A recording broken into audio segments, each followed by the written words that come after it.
I buy different kinds of seeds na po. So, may butterfly flower, bee flower, sunflower. Yan. Tatanim po natin doon. So, we'll see if they were going to grow. Because, if not, okay lang. 30 cents lang naman. Mura lang to. Yan. Ito po natin itatanim yung seeds. So, yan. Para maganda po yung, parang may wild flower po tayo dyan. Yan. So, today, gardening. Then after, I have to continue dito po. Yun, dito. Nihingal ako. Ayan. Very sunny day today. Very sunny day. Ito din tinanim namin. Labasa. Dito, isa dito. Isa dito. Galing sa Pilipinas yung seeds na po. Tapos dito yung sayote. Yung sayote yan ano naman po yan? Magkakanap dito. Kaya lang yung kanapan natin hindi masyadong maganda. Tatanim din tayo ng sitaw. Tataniman po natin ng sitaw dito. Ito, tataniman natin ito. Tingnan natin. Yan. Tanim-tanim tayo. Ayan, itong cherry natin. Kaya lang makaka-copyright tayo kasi may party po sa kabilang bahay. Ang lakas ng music nila. So, ayan. Today po is Saturday but it's really windy. So, wala. Hindi po kami umalis ni Frank. Kasi nga sabi ko, very, very windy. Ayan na po yung mustasa. Yung malaki-laki na po. Ayan. So, but I need to do some like a mix of garlic and chilies na po kasi may kumakain ng kanilang leaves. Ayan. So I'm cleaning over there. Tapos mayroon pa po pala akong raspberry na tirang isa. So I'm putting some chicken manure kasi para po tumaba na po kasi dito po kasi hindi umuulan. So it's really dry kaya medyo kailangan pong umulan-ulan din dapat. Anyway, yan na yung mustasa natin. Mga ilang din to, ilang puno rin ng mustasa. Hindi ko na ginaya nun dati na sobrang dami kasi hindi ko naman kayang ubusin na po. So what I did is I plant some like maybe 10 to 15 po. Tapos may sa kabila may mga like 10 din na puno. So para hindi po sila yan, gumaganda dito. Hindi agad silang lumaki. So, here we have this. This is raspberry. Yan po yung natira. Kasi before in Limo, we have a lot. And, siguro may, in my later, may, mga first video ko po nasa Limo pa po kami. So, I have this surrounded dun sa back namin ng house namin po. Small lang po yung garden but I have a lot kasi doon po laging umuulan but here when we go back to Philippines namatay po sila. So that's really sad but then I saved this one. So sana tumuloy-tuloy to kasi this summer naman hindi kami aalis ni Frank. So hopefully mababantayan ko po siya. No? So I'm putting some dried manure ng ating chicken. Then after I'm going to continue po no? Kasi ang daming damo. Nakita nyo naman po. Since I work, hindi ko na po masyado ditong naaalagaan talaga kasi I'm working like 38 hours per week na po. So, 7 hours a day. So, ganun po yung nangyayari. Anyway, ngayon pong off ko po ngayon. So, and tomorrow din wala akong pasok. So, kaya lang mas ma-wind. Yan, medyo windy. Pero hindi na po siya malamig. It's not really cold. Yan. Shout out sa nanay ko, na-experience yung Canadian storm, Canadian snow. So it's really nice having the snow in Canada na po. So na-experience nilang dalawang magkaroon ng a lot of snow because of the snowstorm in Canada. So na-enjoy din ni mother yung Canada. Ayan dito. So here, I don't know which kind of vegetable I wanted to grow na po. So we'll see kasi sabi po ng mga colleagues ko, until May it will be frost again. May mga days na magpo-frost, and I think next week it's going to be cold again. So I hope na masurvive po yung mga tumutubo nating mustasa. So we're hoping. So I just try some seeds po kasi baka kako mamaya mamatay din. Yan, lahat po yan nilinisan natin because grass are growing fast. Ayan, pagpapataba din po ako. Lalagyan ko po ng manure yung mga fruits ng ng ating mga vegetables. So I think yan po yung natin for today is gardening na po.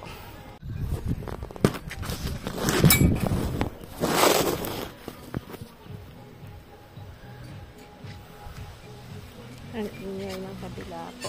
May party yata sila.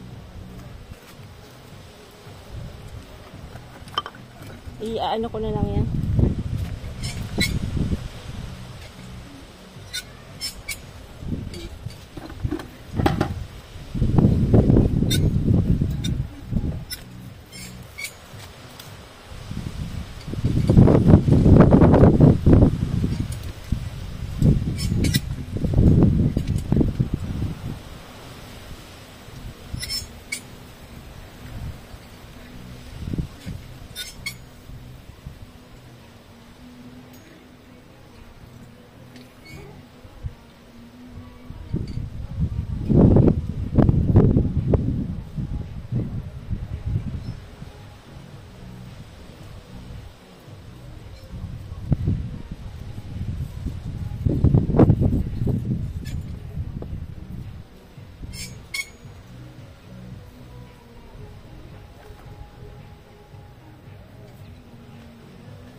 Natumba.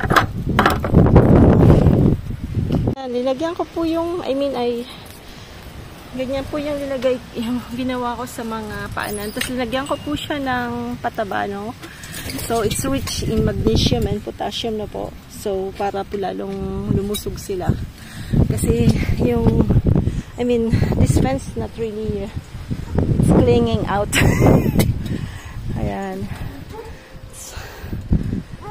Pag mahangin yan ang problema.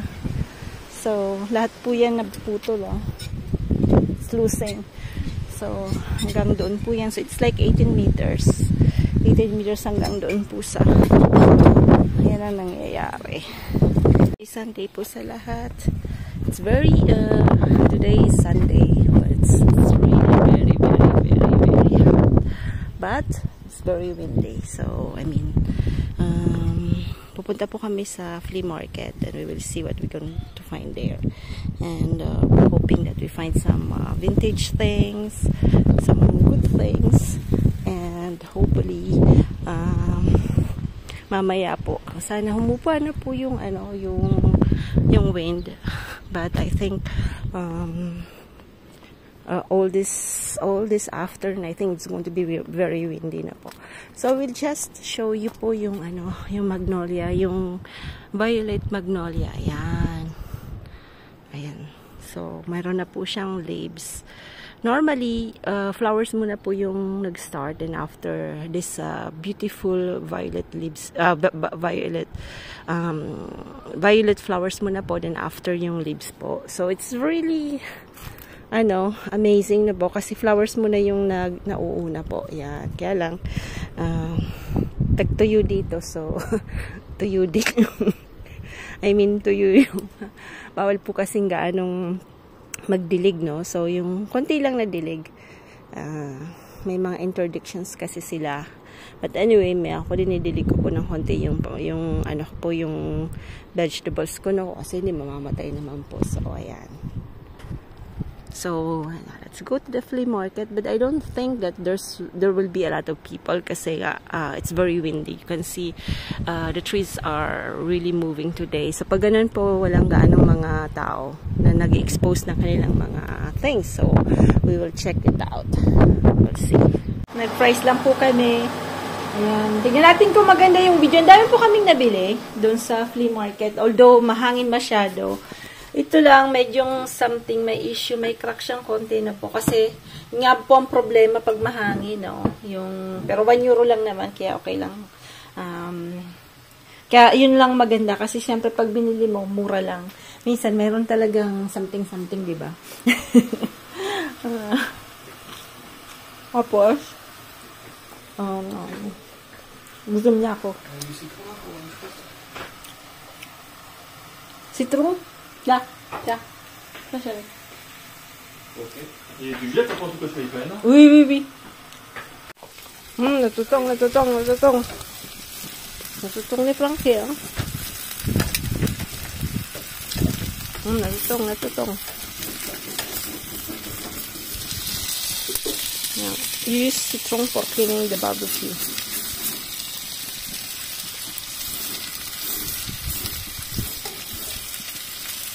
I'm hungry. Very hungry. Yes, c'est bon. Ben, faut bouger là. Ayan, nandito po tayo sa garden. Kaya lang, hindi ko alam kung paano gagawin dito sa camera dahil mahangin po. Mahangin. Sobrang hangin. Ayan. Magtatanim po tayo ng pagkain ng ating tag nito. Manok. Ayan, yung salad na gusto nila.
ginabi-gabihan natin ng konti. Lumalaki na yung mustasa.